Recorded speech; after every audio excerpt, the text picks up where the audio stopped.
Rian is a hero deemed worthless, betrayed by teammates who viewed him as weak. Everything shifts when he tames powerful beast girls for revenge, only to discover they want to please him. It all kicks off with Rian being abruptly dismissed by his party leader. He pauses, recalling his contributions with beast-taming skills, and asks if they're serious, but when he sees Arios' seriousness, he inquires why. A magic user named Lean labels him the most useless human they've encountered. After each takes a turn recounting how they always had to rescue him, Arios tells him to drop his gear, as he can't afford decent equipment. Minutes later, he finds a bench, realizing their harshness during missions stemmed from their disdain for him. Suddenly, 3 fans appear, eager to see his skills, prompting him to tame a bird that greets them before he releases it. He explains his bond with animals, but their simple minds struggle to grasp it, so they skip to saying they want to be beast tamers. This surprises him. Usually everyone aspires to be a hero, but they reveal that Arios and his crew disdain the common folk, respecting only the wealthy. After they claim being an adventurer is far superior, Rian reflects and realizes that independence and earning money with his skills suits him better. Soon after, he reaches the Adventurers Guild, where a receptionist named Natalie greets him and offers to explain the trial he must complete. When he asks for a thorough explanation of what being an adventurer entails, she's taken aback, noting that most focus on potential earnings instead. She outlines the adventurer ranking system and the jobs available at each level, stating he must defeat 10 goblins and gather 20 special herbs to qualify. Later that day, he finds a goblin pack and swiftly takes them down, but after collecting the crystals, he hears screams from the forest and rushes in. Knowing he's outmatched, he attacks the tiger with a butter knife, surprised when it snaps like a twig. As the tiger turns its attention to him, he urges the girl to flee, but she channels her remaining energy into a powerful jump, shattering the tiger's spine. Upon closer inspection, Rian realizes he's encountered a cat spirit, the rarest of ultimate species. In the next moment, the tiger disintegrates into pixie dust, prompting him to rush in and catch Canid, who immediately begs for food. Moments later, she finishes his snack bars, claiming she was about to visit her grandparents in heaven due to starvation. After a proper introduction, he asks why she's starving in a random forest, and she explains her decision to leave her secluded village for adventure. A few minutes later, he shares the details of the verbal abuse he endured from his former party, upsetting her with the unfairness of it all. This surprises him, so he tells her not to feel bad. He was simply too weak to keep up. When Canade insists he's actually quite powerful, he's taken aback, and she explains she sensed his strength when they first met, urging him to tame her. Initially doubting he can tame an ultimate species, he decides he wants to spend time with her, begins the ritual, and surprisingly succeeds. She attempts to flee with him, but he pauses to finish his trial, forming contracts with a group of bunnies to do his bidding. Canid is shocked, and when she tells him regular beast tamers can only manage one animal, he downplays his abilities. Back at the guild, Natalie inspects the items he collected to ensure their authenticity, then officially makes him an adventurer, handing over his ID. After giving him some coins for completing the trial, she admits it's a small amount, but assures him he'll be making bank soon if he keeps improving. Despite her pep talk, Rian worries it'll take more than good intentions to thrive as an adventurer, so he approaches Canad to see if she's ready for jobs. As soon as she agrees, a human version of Scar appears, questioning why a cat spirit is with such a pathetic weakling. After she calls him foolish for not realizing Rian's true power as a beast tamer, he challenges Rian to an arm wrestling match, claiming Canid will be his prize. Instead of delivering a cheesy speech about women not being prizes, Rian decides to give the crowd what they want and sits down for the match. In the next moment, he slams the scar-faced fool's hand onto the table, baffled by his newfound strength as the wannabe thug writhes in pain. After Natalie mentions they've considered revoking his license, she asks Rian how he encountered a cat spirit, and they both grab each other, fearing punishment. However, after expressing confidence in his future strength, she wishes them luck and drags Scarface out of the building. Rian, still puzzled by his sudden strength boost, learns from Canade that forming the contract granted him access to all her abilities. She then gets excited for their next mission until they start searching through weeds for another batch of medicinal herbs. When she asks why he isn't tackling higher-level quests, he reminds her he just got his license and is still a ranked adventurer. Just as she resolves to give her all despite the dull job, he tames another group of bunnies to gather what they need, making her feel useless. After reassuring her not to fret, he suggests returning to the guild for another job, but she suddenly hears commotion nearby, warning him someone is in danger. Moments later, they arrive to see an old man threatened by a large gang of thugs. When Kinnaid suggests seeking help, Rian tells her it'll be too late by the time they return. Realizing his plan, they both charge in and take down the entire gang in under a minute. They ask the old man why he traveled without escorts, and he explains that his companions fled when the thugs appeared, warning Rian to run. Hearing this, Rian ponders a rational solution and decides capturing every thug is the best course of action. As he walks off to execute his plan, Kinnaid reminds him there are at least 100 thugs, but Rian insists he has the perfect strategy. Outside their hideout moments later, he introduces her to a highly toxic bee species, planning to tame them to knock out the thugs until she returns. He instructs her to gather as many adventurers and knights as possible, and after she runs off, he summons his bee army to begin. Meanwhile, Lenny and Mina, the escorts hired by the old man, finally stop running to catch their breath before Mina grabs an impeded beast tamer. They were hired to question why he refused to act as their human shield. When he mentions that beast tamers avoid combat, Mina wonders why he only tamed a single squirrel while countless others scurry about. He's taken aback, asking how they expect him to achieve the impossible. He clarifies that typical beast tamers can manage only one creature at a time.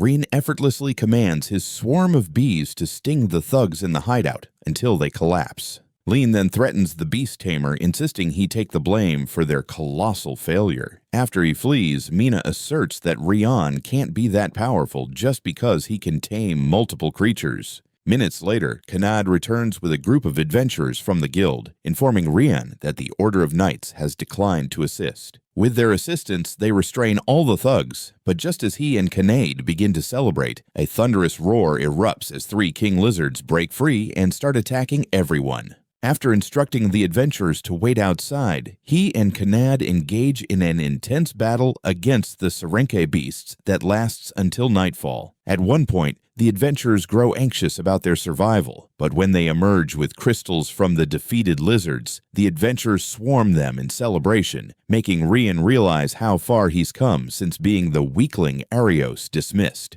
Later at the guild, Nettily hands him a hefty bag of coins as a reward for his efforts, promoting him to rank E.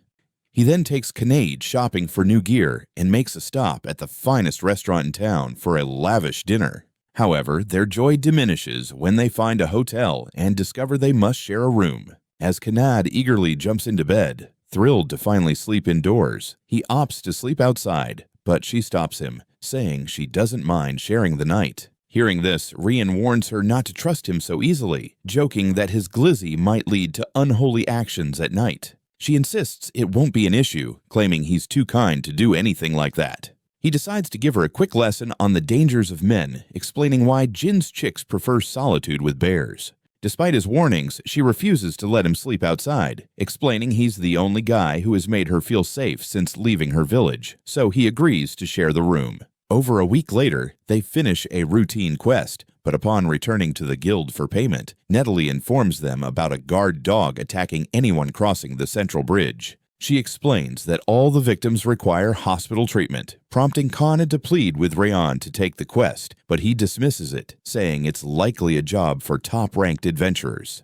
Just then, Nettily clarifies that it's actually an open quest for anyone willing, but Rian remains doubtful until she mentions the reward is 5 gold coins. Shortly after, they arrive at the bridge, and after marveling at its size, she asks if he knows who or what the guard dog is. He reminds her that all the victims were too frightened to speak, and they both spot a dragon in the sky, nearly fainting from shock. However, as it lands on the bridge, Tanya transforms into her human form, introducing herself as a dragonoid and challenging them to a duel. Rian asks if she's the guard dog sending people to the ice zoo, and when she claims it's part of her training, Kinnaid explains that dragonoids leave home to undergo extensive training once they reach a certain level. This makes Rian reconsider his choice to accept the quest, but Kanad reminds him she's also an ultimate species, restoring his confidence to accept Tanya's challenge. In the next moment, she charges at him, and while he manages to block her attack, he quickly understands why no one else has defeated her. After praising him for surviving her weakest strike, she pushes him back and decides to get serious. As they see her mouth charging up a blast, they leap back to evade it, but Kanad ends up with a scorched tail. This infuriates her, prompting a barrage of strikes, while Rian resigns himself to the fact that he's too weak to take her down alone. He decides to join Kanad, but Tanya effortlessly blocks both their attacks before grabbing their legs and tossing them as far as she can. In the next moment, they see her preparing another blast, this one far more powerful than the first, nearly turning them into barbecue wings. However, when the smoke dissipates, Tanya notices they dodged at the last second and compliments their skill, noting that no one has lasted this long against her. Rian decides to stop relying solely on Kanad's skills, instructing her to buy him some time before he dashes off. She steps it up, launching a powerful punch at Tanya that nearly breaks the bridge. Tanya dodges, but Kanad immediately bombards her with another series of punches, while Rian climbs one of the bridge towers to make a contract with a special bird species. Moments later, Kanad runs out of combinations against Tanya, but Rian finally returns, sending his birds to peck at every vulnerable spot on her body. After she chases them away, she calls him foolish for thinking such an attack could harm her, but when her body suddenly goes numb, he explains they're a highly toxic species, hence the need for many to paralyze a dragon. When she unexpectedly concedes defeat, they're taken aback, prompting her to ask if there's anything else she can do now that her body feels shut down. After Kanad jumps on Rian in celebration, he makes Tanya promise to take her training elsewhere before they head back to the guild to share the good news with Natalie. As usual, she starts gushing harder than Taylor Swift fans, promising to reward him once they confirm he actually defeated the feared guard dog. In the next moment, she spots Tanya and tries to ask if she's a dragonoid, but he quickly intervenes, claiming she's just a random person in a costume. On their way out, he attempts to explain the dangers of revealing her identity, but they see her picking a fight with a random knight, flaunting her tail to the locals. In an open field a few minutes later, Rian stresses the importance of keeping her identity hidden and suggests finding a different location for her training to avoid trouble. When Kanad questions why none of her victims spoke up, she reminds them that no one enjoys being beaten by a villain and suddenly asks if she can join their party. They're both taken aback by her sudden request, so she explains that joining them on quests would be perfect training, then grabs Rian and admits she has feelings for him. Kanad immediately feels jealous and tries to intervene, but after Rian says he's fine with it, she reluctantly agrees. Rian then forms a contract with Tanya, and after completing the ritual, Kanad explains the meaning of the mark on her hand, leading her to happily call him her master. Hours later, Arios and his group of weaklings return from yet another failed mission, starting to realize that Rian isn't as useless as they once thought. Arios decides to reclaim him, planning to use him until they complete an upcoming special mission. Days later, Rian and the girls embark on a new quest to hunt a swarm of slimes, and after several minutes of searching the woods, Kanad begins to complain, prompting Tanya to ask if she's afraid of them. After explaining how their squishy bodies always cling to her during encounters, Tanya confidently states it won't be an issue for her since she can just roast them from afar. Rian reminds them they need to locate the slimes first, then suddenly decides to search from above. Confusion sets in as they question his method until he activates a unique ability on a random bird and collapses. They rush to revive him, fearing he might have harmed himself, until he starts communicating through the bird, explaining he transferred his consciousness. After instructing them to guard his body, he takes flight and finally spots the slimes. Moments later, Kanad picks up a boulder to crush them, but Tanya intervenes, asking Rian if he's ever conjured a fireball. He recalls attempting it years ago, admitting he's always struggled with elemental magic, but she urges him to use it against the slimes. When a single blast nearly creates a crater, he's baffled by his newfound strength, prompting Tanya to explain that taming her granted him her powers, just like Kanad. Still astonished by his magic boost, he decides to focus, asking Tanya if she can help him master it. Tanya spends the rest of the day issuing commands while he grapples with his enhanced abilities. Later, they return to town, and while the girls wait outside the guild for Rian, a local girl approaches to inquire about their mission. After sharing details about the slimes, she expresses gratitude, revealing it was her parents' farm that was frequently attacked. They continue chatting until Rian emerges with their earnings, only to spend it all on the dinner buffet they ordered. Once they finish every last bite, Tanya asks Rian where he learned beast taming, and Kanad admits she's curious about his skills. Rian shares stories of his hometown where everyone was a beast tamer and how he trained daily until disaster struck. It all began like any other day with his beast tamer parents. Instead of the usual training with an elder or friend, Rian ventured into the woods to refine his existing skills. By the time he wrapped up for the day, the sun had set, but a bright light in the distance piqued his curiosity. It was coming from his village. He dashed home, but by the time he arrived, it was too late. Everything lay in ruins. At sunrise the next day, a group of adventurers arrived to rescue him, with one helping him find shelter. However, he spent his nights on a cold floor after exhausting days of hard labor just to survive. One afternoon, Arios spotted him and offered him a spot in his party, which he eagerly accepted, thinking his luck was changing. Sadly, he soon realized they viewed him merely as a tool to ease their mission. After apologizing for his sad tale, Rian tells the girls he has come to terms with his weaknesses. Kanad reminds him of all the times he fought to protect her, asserting he only ever wanted to shield others from the harsh life he faced. Tanya admits she appreciates his kindness, then gets angry at Arios for being too foolish to recognize the best thing in their party. The next day, they set out on a quest to eliminate a horde of orcs, and Kanad challenges Tanya to see who can defeat the most. After she effortlessly takes down a group, Rian reminds her that orcs are cunning, but she brushes him off, claiming they're still too foolish to survive her. A few minutes later, she spots one lying next to a boulder, and just as she's about to finish it off, it grabs her leg, causing her to fall. She manages to defeat it, but another orc suddenly attacks from behind. Fortunately, Rian intervenes, getting stabbed in the arm before Kanad takes down the orc. Tanya quickly apologizes for not paying attention, but Rian reassures her and heals himself. Shortly after, he submits the crystals to Natalie at the guild, only for Kanad to inform him that Tanya has gone off to be alone. At a bridge, moments later, a girl spots Tanya and asks if she had any epic takedowns, but noticing her sadness, she encourages her to speak up about her troubles and wishes her luck before leaving. Realizing Rian was only looking out for her when he warned her earlier, he arrives to talk. She apologizes for causing him harm again, promising to pay better attention next time, but he gently rubs her head, telling her not to worry about it. After Kanad catches up and hugs her, they head back to the hotel, with Rian opting to sleep on the floor so they can share the bed. This stirs new feelings in Tanya, and after gazing at him for a few minutes, she feels a warm, fuzzy sensation in her heart, so she covers him up properly to resist temptation. The next afternoon, they easily finish another mission and debate whether to buy more gear or indulge in another buffet when Ario arrives with his former party members. Rian immediately instructs the girls to take a different route, but Ario halts him, questioning his coldness after all they've been through together.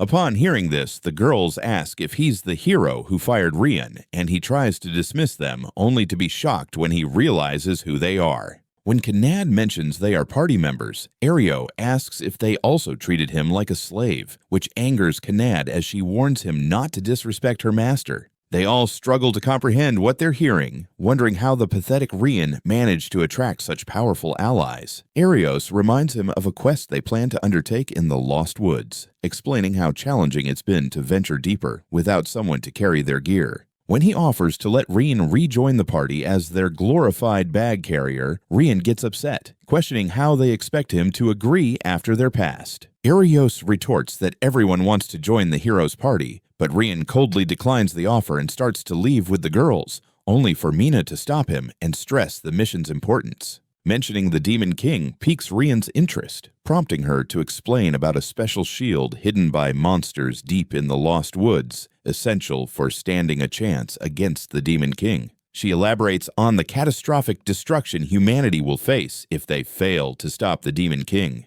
This reminds Rian of the devastation he felt when his village burned, leading him to reluctantly agree to assist them. As they attempt to guide him back to their base, Kanad halts them, demanding a proper apology for the disrespect they showed him. Arios insists he already apologized, prompting Tanya to step in and remind them of Rian's humiliation, telling them to bury their heads in the dirt and plead for forgiveness. In that moment, Arios completely snaps, declaring he will never submit to such a pathetic failure. Aegith argues they did nothing wrong, while Lean and Mina insist Rian should be thankful for the chance they just offered him. Arios suddenly grabs Rian by the collar, demanding he control his pets. When Rian questions the term, Arios calls him a psycho for thinking the girls are superior to humans. He concedes they are attractive, but just as he labels Rian an animal-loving creep, Rian retaliates with a brutal punch, warning him to never disrespect the girls again. Arios proposes a duel to settle their differences, and Rian eagerly agrees.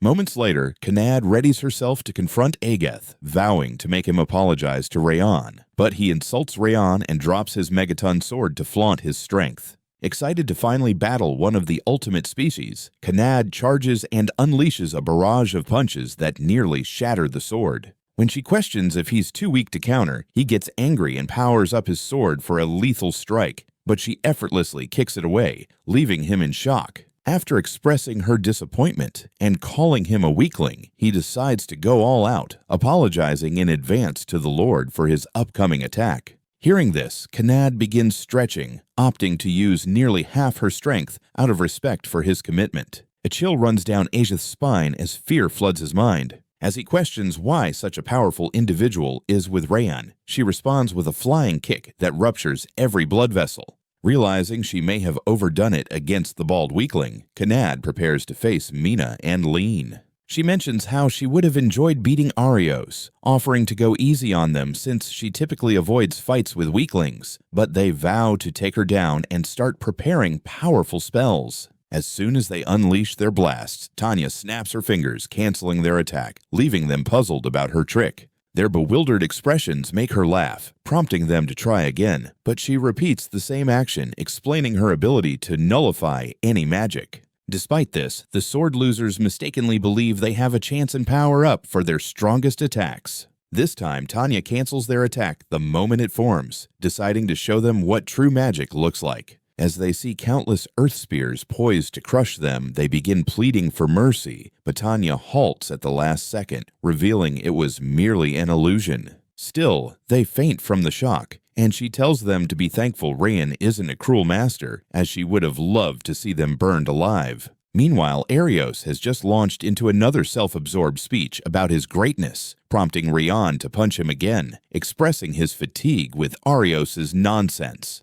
After vowing to make Rian regret his words, Arios strikes with a lightning-fast sword skill, managing to cut Rayan's face, forcing him to evade. When Arios mocks him for being too weak to counter, Rian realizes he isn't as strong as a hero should be, grabbing his arm and asking if he has any other tricks before delivering a punishing body shot. Arios quickly resumes his assault, questioning how Rian is dodging his attacks, to which Rayan explains he mastered his moves during their time together, showcasing some of Kanad's power with a painful kick to the side. He tells Arios to concede while he still can, but the arrogant fool escalates by unleashing his lightning magic. After Rian blocks it with Tanya's fireball, Arios decides to bombard him with every spell he learned from Lean. But just as he charges in for the final blow, Rian suddenly gets distracted. Out of nowhere, Arios' body goes numb, and Rian reminds him he can also control insects, revealing the bee he summoned at the duel's start, preparing to repay him for all the disrespect as Arios begs and reminisces about their good times. However, recalling how they always treated him poorly, Rian delivers a punch that nearly shatters Arios' skull. Fortunately, he manages to hold back at the last moment, admitting that revenge feels incredibly satisfying as the girls rush out to reunite with him. Just a couple of hours later, they enter the Lost Woods, but Kanad begins to doubt the mission, prompting Tanya to suggest burning everything in sight. After Rian stops her, they focus on locating the Shield of Truth Arios mentioned. However, when he compares the map they provided to the current layout of the woods, it becomes evident they need to find a new entrance on their own. When they question why he must assist Arios, he reminds them that only a hero can defeat the Demon King, which is why he needs the shield. He then ruffles their hair, thanking them for always supporting him before devising a plan to find their own way into the woods. After summoning a bird, he swaps consciousness with it as before and takes off to chart a new route. Moments later, he returns to his body, but just a few minutes into the path he discovered, they find a stone they placed at the beginning, realizing they've been walking in circles.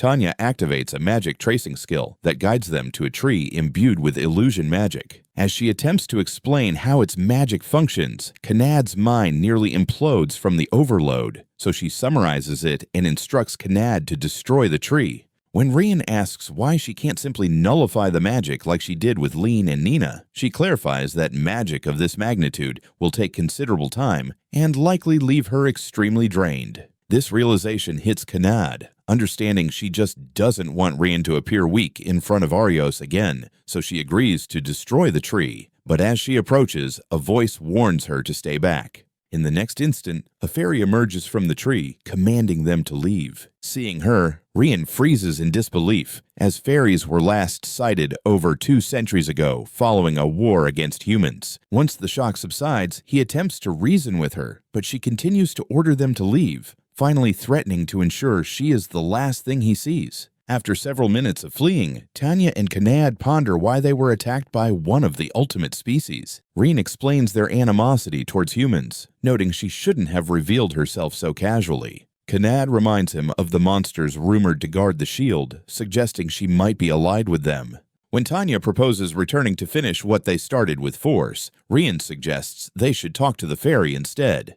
They are both taken aback that he can even consider that after she nearly killed him, but he insists they should try a gentle approach and convinces them to at least give it a chance. Shortly after, they arrive back at the tree, but he steps up first to talk to Sora. As before, she threatens to attack if he doesn't leave, and when he suggests a conversation, she declines and readies her magic. He prevents the girls from intervening and challenges Sora to take her best shot if it will earn her trust. She responds with a barrage of arrows, managing only to leave a few scratches. Noticing his warm smile, she questions if he's truly human, like those who once threatened their lands. He concedes that humans can be greedy, but insists not all of them seek violence. Still, she remains distrustful and attempts another attack, prompting Kanad and Tanya to shield him. Their willingness to sacrifice themselves makes Sora reconsider, leading her to introduce herself properly. After explaining their quest for the Shield of Truth, they ask if she can lower the barrier, but she declines, stating it guards her homeland.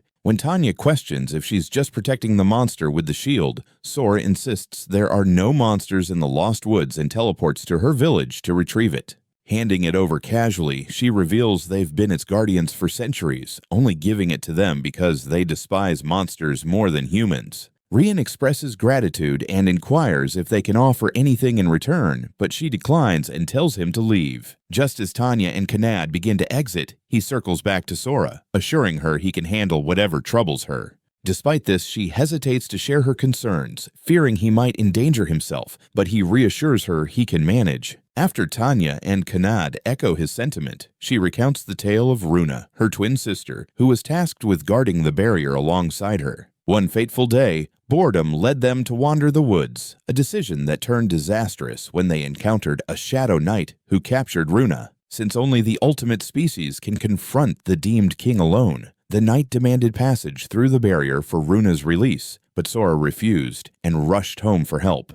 Regrettably, the leader told her to accept Runa's abduction as punishment for their past actions. Realizing Runa must have suffered alone, Renee vows to rescue her and defeat the Shadow Knight without jeopardizing her homeland. Sora then rushes into his embrace, expressing her gratitude and revealing the knight's ultimatum: dismantle the barrier by day's end or Runa faces dire consequences. When Renee reassures her and turns to leave, she offers to accompany him, but he halts her, explaining her presence would provoke the knight against Runa. After agreeing to stay behind, Sora provides directions to the knight's location, and they find him within minutes. In the next moment, Renee launches a fireball, but the Shadow Knight barely reacts, mocking him for not realizing spells are ineffective against him.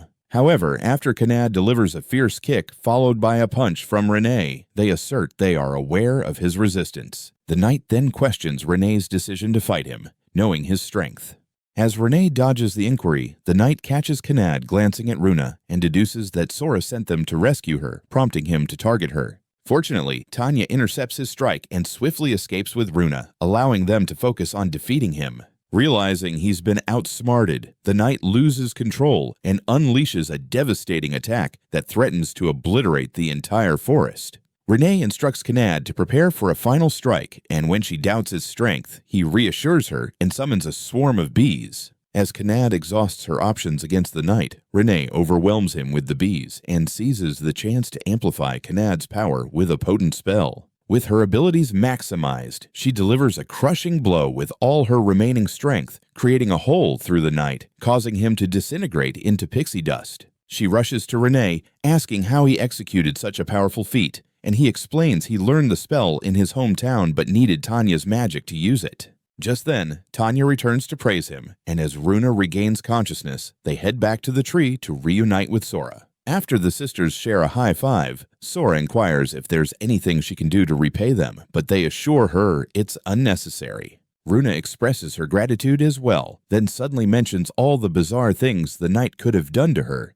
She takes it further by asking Renee if he worried about her fairy cakes being harmed, leaving him stunned by the odd question, prompting Sora to chase her to stop the teasing. Moments later, the girls ask if they're glad to be guarding their hometown together again, but Sora reveals she actually wants to leave, unable to forgive their betrayal of Runa. Runa agrees, admitting they'd only find themselves in greater danger since they know little about the outside world, leading Kanad to ask if they'd like to join the party.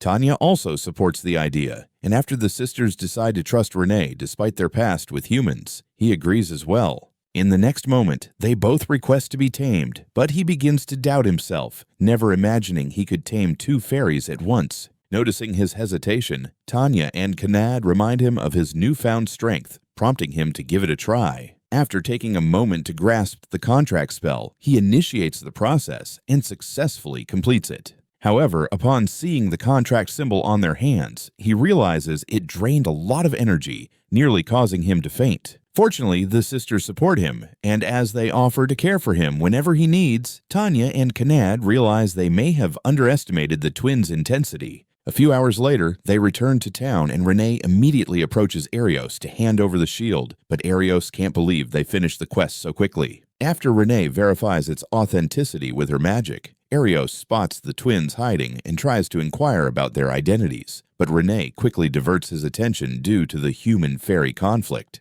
He then demands the agreed payment, and as soon as Arios hands it over, he turns to leave, but Agath suddenly asks if he wants to rejoin their party. Arios immediately attempts to stop him, but Agath insists he should stop pretending they don't need assistance. Mina and Lee also agree on needing Renee, prompting Agath to step forward and outline the advantages of collaborating again, promising they'll stop treating him like a servant. However, memories of their past disrespect still anger him, leading Kanad and Tanya to advise him not to engage with them. Agath reminds him of the substantial reward awaiting the hero's group after vanquishing the Demon King, but Renee declines, claiming he already possesses everything he needs. Once he exits, Agath calls him foolish for passing up such a fantastic opportunity, acting as if they no longer require his presence. Mina and Lena also indulge his fantasy, but as they prepare for the mission, Arios reflects on his humiliating defeat and vows to ensure Renee pays for his insult. By that time, Renee and the girls have found refuge under a tree, and when the twins question why only Arios can confront the Demon King, he opts to share a history lesson. Long ago, the Demon King seized control over humanity with his immense power, ensuring no one could oppose him.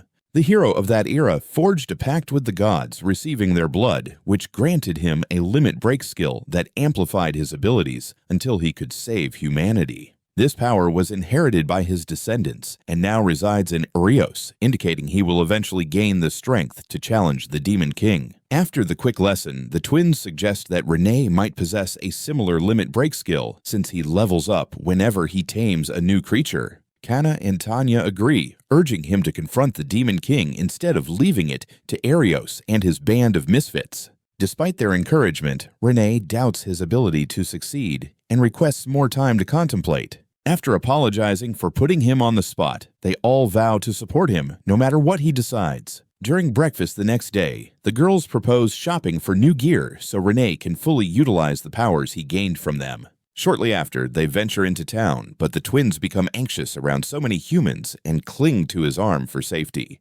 When Sora vows to protect Runa at all costs, Renee reminds them that not all humans are malevolent, yet they choose to remain cautious in case a creep appears. Suddenly, two unsightly thugs call out to Tanya, reminding her that they were the first to manhandle her when she arrived at the bridge. The skinny thug claims to know her true identity, but his burly companion shoves him aside, insisting they only wish to show respect for her incredible strength. Tanya accepts their flattery, promising to fight them again if they manage to grow stronger. In the next moment, a fruit vendor offers Canna and Apple as a gesture of gratitude for helping her move her belongings.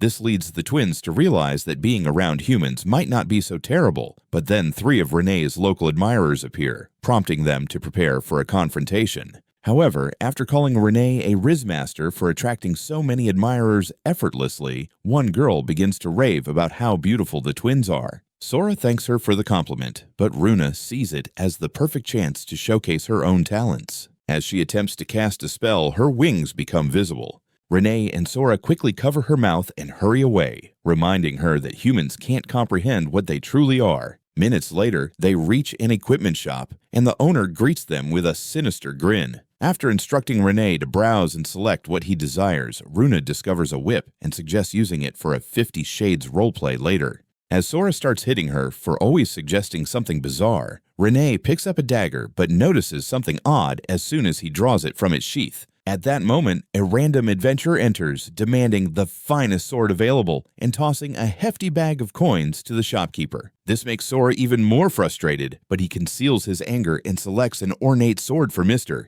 Spends a lot. After pretending the sword is the most powerful he's ever held, the adventurer departs. Renee then inquires if that was genuinely the best sword Stoloff had. Stoloff questions if he's being accused of something. Renee clarifies that every weapon on display is basic and merely appears fancy to lure in inexperienced buyers. When Stoloff suddenly bursts into laughter, praising Renee's keen observation, the twins label him a scammer, but he insists that all displayed weapons are priced fairly. After revealing his secret collection, Renee immediately recognizes their strength and asks why he keeps them hidden, prompting Stoloff to explain how new adventurers treat his prized creations like junk once they find something flashy. He elaborates on the painstaking process of crafting powerful swords, convincing them that his scam is the only way to ensure only true warriors access high-quality weapons. He then praises Renee for seeing through the facade so easily, asking how he managed it since even some high-ranked adventurers fall for the trick. After pondering for a moment, Renee attributes it to his daily life as a beast tamer as he pays attention to every detail he encounters during quests. This deepens Stoloff's respect for him, leading him to express a strong desire to create something special for Renee. They all become excited at this news until Stoloff mentions that it won't be feasible without a rare ore called mithril. Later that day, they arrive at the guild, and the commotion piques their curiosity, prompting Renee to ask Natalie if something significant is happening. When she informs them that Areos is recruiting new members for his party, Kanad and Tanya notice Renee's sudden change in mood, but he starts ruffling their hair, assuring them he's moved on. Natalie then asks who the twins are to him, and Renee quickly concocts a story about how he enjoys getting intimate with both of them. As Natalie begins to panic, fearing he has been at P. Diff this entire time, he hands her a special mission request to shift the topic. After Stoloff mentioned needing mithril to forge powerful swords, they brainstorm ways to find it, but he reassures them not to worry since his father left him a mine rich in mithril. However, he recently discovered that all the mithril had vanished and couldn't do anything about it, so Renee volunteered to investigate with the girls on his behalf. Stoloff thanked him for his thoughtfulness and asked how many gold coins they would charge, but Renee only requested a powerful sword if they succeeded in retrieving the lost mithril. After getting Natalie's approval for the mission, they set off to locate the mine, but after nearly an hour of trudging through the sweltering heat, the twins begin to wilt. When they explain how fragile their species is, Renee spots a lake and they beg him for a swim break, which he agrees to as long as they hurry. Just then, Kay Nod attempts to undress without realizing he is still present, prompting him to quickly leave and create a contract with 2 squirrels to keep an eye on them before taking a nap. Shortly after, the twins grow envious of K-Nod and Tanya's scheme. Runa's demands about their size lead Stora to chase her around the lake, trying to quell her outburst. In the next instant, K-Nod feels an odd sensation in a sensitive area and lets out a scream. Renee dashes toward the lake to rescue her, only to discover it's merely a fish nibbling at her tail. Realizing he witnessed their secret, he pleads for forgiveness, but they surprisingly take it in stride and invite him for one last swim. Fortunately, he sidesteps their bizarre plans to concentrate on the task at hand. Upon arriving at the mine, he spots a bird flying in an unusual pattern. Suddenly, two men emerge, eager to pick a fight. Renee advises Kay, Nod, and Tanya to hold back so he can interrogate them. Sadly, their overwhelming strength proves too much for the weaklings, prompting the twins to sift through their memories instead. After uncovering a plot to steal Stolov's mithril, Renee resolves to stop the others, noting that the strange bird was under the control of a beast tamer. As they step into the mine, the thieving adventurers greet them with a lethal fireball, but the twins effortlessly block it, eager to demonstrate their worth to Renee. Combining their powers, they capture the magic users, but two fans of green arrows attempt to take them down. Tanya turns their arrows to ash before Kay Nod knocks them out. Renee orders the beast tamer to concede, but he resists and lunges to stab him, prompting Renee to deliver a punishing body blow. Yet, he still refuses to yield, summoning a behemoth that leaves everyone in shock. Such a formidable creature shouldn't be under a mere beast tamer's control. Seeing their astonished expressions, the beast tamer reveals he raised the behemoth from a young age to ensure its loyalty. After sending it to attack, Renee distracts the beast long enough for the girls to evacuate everyone, but Tanya notices Kay's concern and urges her to assist him. By this point, Renee, struck by a massive chunk of earth, struggles to evade further danger. Kay Nod pulls him away, proposing they team up against the behemoth. Instead of agreeing, he insists they capture the beast tamer, the one truly controlling the behemoth. Once she finally seizes him, Renee politely requests he call off his rampaging creature, but he stubbornly refuses, preferring death. Renee realizes evasive tactics won't suffice for long, so he opts for a daring move, halting right in front of the beast. As the crazed tamer commands it to crush him, the beast lunges, but Renee activates a contract claiming mastery over it. The beast tamer can hardly believe his eyes. Renee admits it drained a lot of energy, but the tamer quickly regains composure and resumes barking orders. Renee attempts to intervene, fearing the beast might go wild, but the tamer persists until the behemoth reverts to its natural form. After Renee swiftly incapacitates it with a fireball, they bind the beast tamer along with his thieving companions. Later that day, they return to Stolov's shop, explaining they sought revenge for the subpar weapons he sold them. This revelation makes him realize scamming his primary customers was a poor choice, and Renee concurs that his actions were utterly foolish. However, he urges Stolov to rectify his mistakes by crafting only high-quality weapons for all, regardless of how they treat him. After promising to improve, Stolov decides to start by making whatever weapon he desires. Renee requests a gauntlet and dagger, then asks the girls if they're up for another break. Minutes after sunset, Aryovs declines another candidate wishing to join the party. When the beast tamer inquires why, Aryovs explains the candidate's lack of combat usefulness. The beast tamer counters that their role is solely to tame creatures, elaborating that no beast tamer can manage more than one animal, which only repulses Aryovs further. Renee informs him there are no other candidates and begins to fret over their mission, as Aryovs spent the day dismissing perfectly capable tamers. She gathers her courage to tell him that not all beast tamers are bad, but upon seeing his expression, she quickly shifts her tone, praising him as a remarkable hero. After mentioning that Agathenline will likely find a suitable candidate, he tells her to rest, prompting her to thank him for his thoughtfulness before leaving. Just as she reaches the door, she reminds him to rest as well, since he has a world to save. Once she departs, he pulls out a ring imbued with dark magic, determined to eliminate Renee. The next day at the guild, Natalie reassures Renee not to fret about the psycho tamer and his crew, as they've lost their license and will face severe consequences. Shortly after, the twins notice his gloomy demeanor. When he shares what transpired, they encourage him to stop blaming himself, asserting he had no other options. Feeling slightly uplifted, he decides to take them for a stroll around town. After stopping at a hot dog stand for their first taste of something delicious, they find a bench to sit on, but the twins quickly rise after finishing to ask if he's noticed any changes in his abilities. Their sudden inquiry leaves him puzzled, so they remind him of the power boost he experienced after taming Tanya and Conid, asking if he felt anything different since then. He takes a moment to reflect, but ultimately crushes their hopes by stating he feels no different than before meeting them.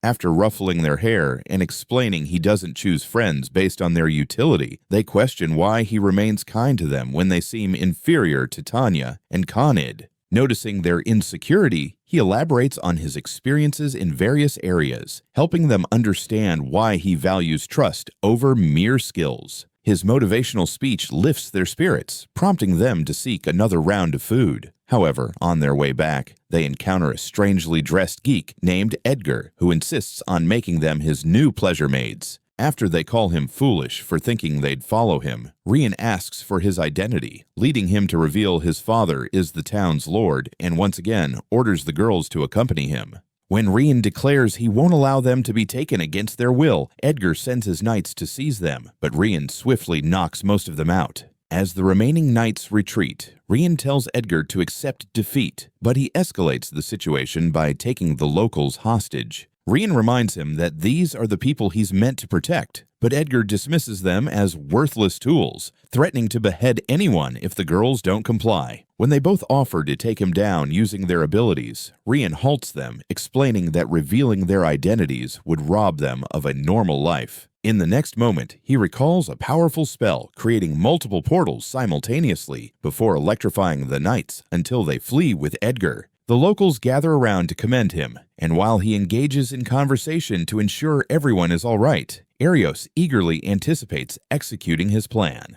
Later, Sora and Runa rave about Rian to Tanya and Kanad, concluding he definitely inherited the multiplying skill from them. Tanya questions how Edgar gets away with such wickedness, prompting Rian to reveal he enjoys abducting random girls and imprisoning them in his father's mansion for his amusement. Runa suggests he likely exploits his father's influence to evade consequences, leading Tanya to propose burning the mansion down to end his madness. Rian urges her to calm down, but she insists they must act since Edgar will probably return for the twins and him. As he ponders a solution, he thinks about leading the town with them, but they catch on and remind him he doesn't have to shoulder their protection alone. Grateful for their support, he agrees to take action before Edgar has a chance to retaliate. Hours later, Edgar's father advises him to seek help when needed, and after he leaves, Edgar summons a knight named Gillet to ensure local complaints are handled. After tossing a hefty bag of gold coins, he demands every detail about Rayan and instructs Gillet to arrest him on sight. Once Gillet departs, Edgar rings a summoning bell and a girl named Nina promptly appears, only to become his human punching bag. The following day, Rian and Kanad locate the Order of Knights AQ, but as he attempts to file a complaint against Edgar, knights arrive to inform him that accusing the Lord's son is treason. Kanad tries to explain Edgar's actions, but Rian halts her, waiting for the knights to leave before revealing they are collaborating with him. Suddenly, they sense someone lurking in the alley, and a knight named Stella steps forward, apologizing for following them. Rian is taken aback by her humility, but the real surprise comes when she reveals she is the vice captain of the Order of Knights. After introductions, she breathes a sigh of relief, mentioning she heard about them from their victory over a bandit army. She explains how the entire order fell into corruption after Captain Gillet began accepting bribes from Edgar and his father, seeking their help to expose the wrongdoing. Rian struggles to accept that a knight could be genuinely good, but Kanad reassures him that Stella is trustworthy, prompting him to agree to assist. When Kanad suggests they arrest Edgar, Stella reminds her they need evidence first, leading Rian to devise a trap for the knights. Later that day, he finds an empty barn, stops by Stolof's shop for his weapon, and plans to meet Stella after dark for the operation. Meanwhile, Jalil gathers his corrupt knights, explaining he received word that evidence of their crimes is hidden in the barn. He instructs them to ensure nothing incriminating leaves the barn, but as they enter, a barrage of arrows decimates half the squad, prompting Gillet to order a retreat, only to discover the twins have locked them in. After dispatching the knights, Rian targets Gillet, but he anticipates the attack and blocks it, spotting both twins. Stella decides to finish him off, reminding him of the law's importance as their swords clash. Her righteous speech only infuriates him, leading him to knock her down, but she rises again, accepting he will never be the noble knight she once admired. After she defeats him, Edgar learns of the outcome and takes his frustration out on Nina, recalling he has over 100 personal guards for protection.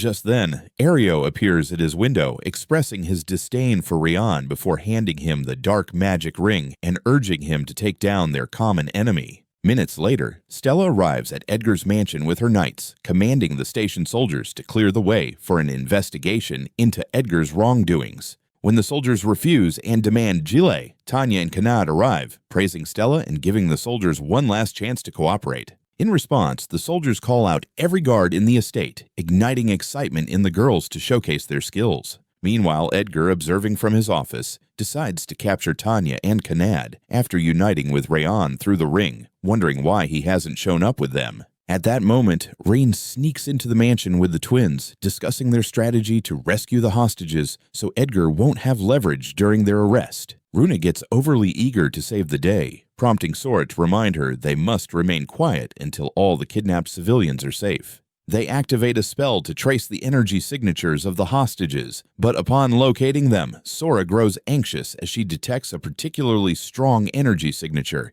equal to their own. This prompts Rian to rethink the plan. Suspecting it could be a powerful hostage or a secret weapon Edgar intends to use against them, but he ultimately decides to investigate alone, instructing them to focus on evacuating the regular hostages. Hearing this, the girls become concerned and attempt to accompany him, but he ruffles their hair, assuring them he will be cautious. Moments later, he reaches a hallway and spots an old door at the end, slowly approaching to find a cell inside. Upon closer inspection, he discovers Mina on the floor, realizing she is a demigod, one of the most formidable ultimate species, prompting him to break the padlock and rush in to heal her. Initially, she fears he might be like Edgar, but after he heals her and expresses his desire to help, she collapses into his arms weeping. Months prior, Edgar found her during a raid on her hometown, and when he attempted to seize her, her shield nearly incinerated his arm, leading him to threaten the locals with execution if she resisted. With no other option, she pleaded for him to stop and agreed to accompany him, but he forced her to wear a slave collar to suppress her powers and began brutally kicking her. After Rian praises her for sacrificing herself for her hometown, he resolves to destroy the slave collar, but she warns him it's far too dangerous. He reassures her not to worry, but as he attempts to break it, a lethal electrical field attacks him, leading her to tell him to give up and accept that she isn't worth the risk. However, he reassures her again that he will be fine, channeling all the abilities he gained from the girls before finally shattering the collar. By this time, Kanade and Tanya have subdued nearly all the soldiers, while the remaining ones attempt to bring out the hostages for leverage, but the twins blast them away, assuring the others they have already evacuated everyone.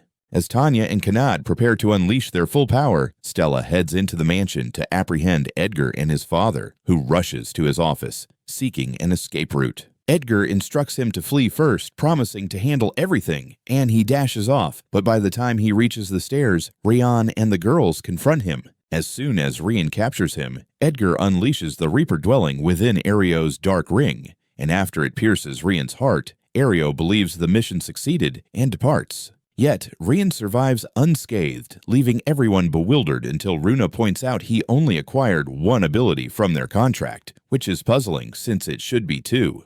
After explaining a magic nullifying skill possessed by fairies, she suddenly attacks him with a cloud of poison to demonstrate that he indeed gained the ability. As Sora begins to strangle her for such recklessness, Edgar loses all hope, consumed by rage, causing the dark entity in the ring to gain enough power to escape. In horror, they watch as it engulfs him, prompting Rian to quickly blast it with a fireball to prevent its growth. But once the dust settles, a demon emerges from the cocoon. Up close, the demon triggers memories of the one that ravaged Rian's village. Fear grips him as the demon vows to annihilate everything dear to them before rampaging through the town. Rian worries the girls might struggle against such a foe, but their eager expressions remind him they thrive in battle, prompting him to confront the demon. Nina suddenly asks to join, but he insists she stay safe indoors, doubting her ability to handle such a lethal adversary. The demon begins demolishing houses, mocking the locals' weakness, until Kanad delivers a powerful kick that sends him crashing. Seeing them unite for battle excites him. Maybe this is more entertaining than destruction. Rian warns him it won't be that simple, just as Kanade lands an even more devastating kick. After Tanya strikes, Rian attempts to bind the demon with his gauntlet, but he breaks free effortlessly, ridiculing their belief that such a flimsy trap could restrain him. Rian claims it was merely a diversion, and the twins activate a potent spell above him, unleashing a catastrophic explosion. Moments later, he strolls out unscathed, summoning a horde of monsters to level the playing field, but the girls swiftly obliterate every creature in seconds. As he calls forth a second wave, boasting he can keep this up indefinitely, Kanad resumes her assault, but the demon seizes the chance to blast her away. Tanya immediately unleashes her dragon breath to shield against surprise attacks, while Rian rushes to check on Kanad, but by the time she recovers, Tanya gets hit too. Unlike Kanad, she springs back up as Rayan approaches, prompting the demon to praise her resilience before unleashing blasts across the town, relishing the destruction. Rian distracts him with a barrage of fireballs while the twins pin him down with a flaming sword, and he quickly enhances Kanad and Tanya's powers to their peak. Together, they unleash their combined might, shattering the demon's bones, and after blasting him into the air, Kanad delivers a spine-crushing punch to finish him. Yet, the demon merely loses a piece of his horn, summoning an even larger horde of monsters to keep them busy, while he escapes to wreak havoc. Rian finds himself in a mental struggle, seeking a way to thwart the demon while safeguarding the locals now vulnerable to his monstrous army. The twins notice his turmoil and remind him of their teleportation magic, insisting they don't mind if their true identities are revealed. As they begin evacuating the townsfolk, Mina questions Arios about their inaction against the demon, and when he claims their duty is solely to confront the Demon King, Agath counters that they owe a responsibility to the people too. He then inquires if they are challenging his wisdom, leading them to reluctantly concede, while he continues to watch the town burn, hoping Rian suffers the same fate. Minutes later, Stella's knights begin to lose morale, prompting her to deliver an encouraging speech before the twins catch up, asking for assistance in gathering civilians for teleportation. After she and the knights lead the remaining townsfolk to a clearing near the woods, the girls create a portal, but the people hesitate, fearing they might be a trap. Just then, the hot dog vendor recognizes them from earlier and insists they can't be evil, stepping into the portal. When the girl who first saw them in the city also vouches for their trustworthiness, the rest of the crowd decides to enter the portal. Meanwhile, Kanad and Tanya keep battling the relentless monster horde, while Rian frantically devises a strategy to approach the demon. Suddenly, every adventurer in town arrives, swords drawn, clearing a path for Rian and the girls to advance closer. Kanad asks Tanya if she can fly Rian up to the demon in her dragon form, but she argues it would make them an easy target. Realizing the only option is to teleport him directly in front of the demon, Nina hugs Rian, expressing her desire to help like everyone else. Kanad and Tanya recall that demigods possess even greater magical abilities than fairies. Rian outlines the new plan to Nina, ensuring she understands how to execute it. As another wave of monsters charges at them, Kanad and Tanya resolve to hold them back. Rian uses his gauntlet to ascend to the rooftops with Nina, dodging the demon's attacks until they reach the closest roof. The demon powers up for his most devastating blast, declaring that jumping around like Spider-Man won't secure victory, but just as he releases it, Nina teleports Rian right in front of him. Rian tears off his arm and amplifies his magic, attempting to capture the demon and absorb his energy. The plan takes a grim turn as Rian feels the demon's dark aura overwhelming him, but he focuses on the strength gifted by the girls, managing to absorb all his powers. He gains control over the monster army, commanding them to attack until only the demon's head remains. With his last bit of strength, the demon asks for his name, but Rian declines, watching as he disintegrates into pixie dust. Days later, reconstruction efforts begin throughout the town. Serene and the girls pitch in to ensure everyone can return to their normal lives as quickly as possible. The next day at the hotel, Nina asks Rayan if she can join the family, and he readily agrees, joking that taming another ultimate species might be a challenge. However, after glancing at the others, his confidence soars, prompting him to initiate the ritual and easily seal the contract with her. Later, they visit the guild and are surprised to find Stella there. Serene questions why the new captain of the Order of Knights is mingling with adventurers.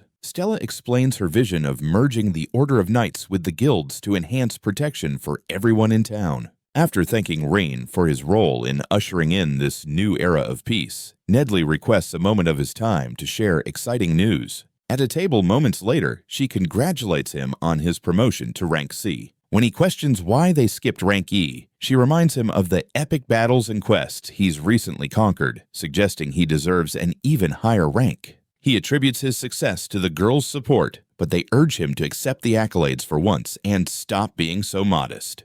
When Natalie mentions the enormous rewards awaiting him, he decides to celebrate his promotion with a grand feast. Suddenly, she spots Nina and asks if he has expanded his harem again, only to realize she is a demigod and question if it's safe to touch her. Once he confirms it's fine, she leaps at Nina to play with her fur, and soon the others join in. Rien explains that Nina's presence is the reason they ventured out, as the hotel room has become too cramped to serve as a base. Natalie discloses that the guild doubles as a real estate agency for adventurers, suggesting they consider buying a house instead of searching for larger hotels. Recalling he has enough cash to splurge, he agrees to the house hunt, but they soon find themselves disheartened by the old and unattractive options. Just when Rain thinks about calling it a day, Natalie leads them to one final house that seems to meet all their criteria, raising their suspicions about why it wasn't shown first. Realizing she can't fabricate an excuse, Natalie admits that a ghost has been scaring off potential buyers. Khanate is terrified, darting behind Rien for safety, expressing her deep fear of ghosts.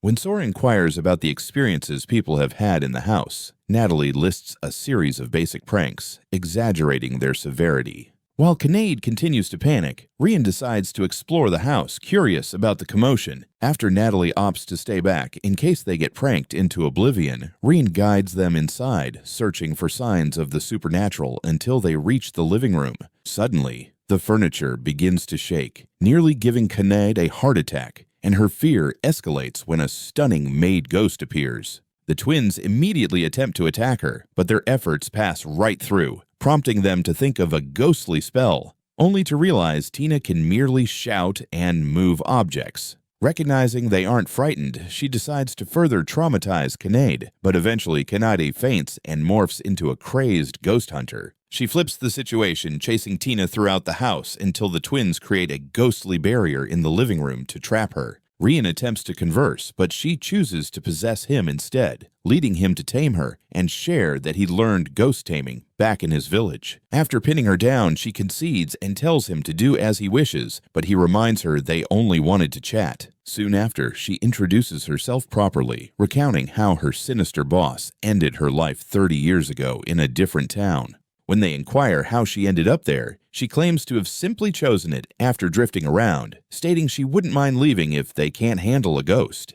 However, after Khanate promises to eventually get along with her, Rayon invites her to stay, realizing her skills could help them fix up the house. Hours later, Rien returns to the guild with Khanate and Natalie to finalize the purchase before heading out for groceries for the housewarming celebration. At the same time, Arios and his band of spineless companions decide to shop for groceries, and as usual, he tells the vendor to charge it to his tab, expecting gratitude for his hero status. When the shopkeeper tells him to take his antics elsewhere, Arios reminds him it's a sin to deny a hero's requests, but the seller snaps, questioning if he's hiding the hero under his shabby cape. After he questions why they didn't help during the demon attack, Leon tries to back him up, but another vendor tells them to forget about making any purchases. As the crowd gathers, calling them pathetic cowards who could never match Rian's strength, Arios lashes out at the fruit stand, storming off in a rage. Meanwhile, Rayan and Khanate finally return with the groceries, and they spend the evening preparing for a feast to celebrate their new home.